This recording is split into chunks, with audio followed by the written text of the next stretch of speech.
Hello. അപ്പം നമ്മളൊരു evening വാക്കിന് ഇറങ്ങിയേക്കാണ്. അവലഹള്ളിയിലുള്ള വിവേകാനന്ദ പാർക്കിലേക്കാണ് വന്നിരിക്കുന്നത്.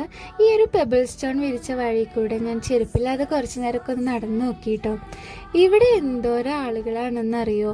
വൈകുന്നേരം ജോഗിങ്ങിന്, എക്സസൈസ് ചെയ്യാൻ, ഷട്ടിൽ ബാറ്റ് കളിക്കാൻ, അങ്ങനെ പല പല കാര്യങ്ങൾക്കായിട്ട് വന്ന ഒരുപാട് ആൾക്കാർ. ബാംഗ്ലൂർ സിറ്റിയിലെ ആ ഒരു IT ലൈഫിൽ നിന്നും കുറച്ചെങ്കിലും ഒന്ന് റിലാക്സേഷൻ കിട്ടാൻ വേണ്ടി എല്ലാവരും മാക്സിമം യൂസ് ചെയ്യുന്ന ഒരു സ്പോട്ടാണ് പാർക്കുകൾ എന്ന് പറയുന്നത്. നമ്മൾ അവിടെ നിന്ന് നേരെ ഈ ഒരു സ്ട്രീറ്റ് ഫുഡ് കഴിക്കാൻ വേണ്ടി വന്നു. അപ്പോൾ ഈ ഒരു അങ്കിളിൻ്റെ സ്ട്രീറ്റ് ഫുഡ് അടിപൊളിയായിരുന്നു. അപ്പോൾ നമ്മളെല്ലാവരും കുറേശ്ശെ ഓരോന്നൊക്കെ വാങ്ങി ടേസ്റ്റൊക്കെ നോക്കി ഇഷ്ടപ്പെട്ടു കേട്ടോ. കൊള്ളായിരുന്നു. ഒരു ഇച്ചിരി എരിവ് കൂടുതലായിരുന്നു, പക്ഷേ അടിപൊളിയായിരുന്നു.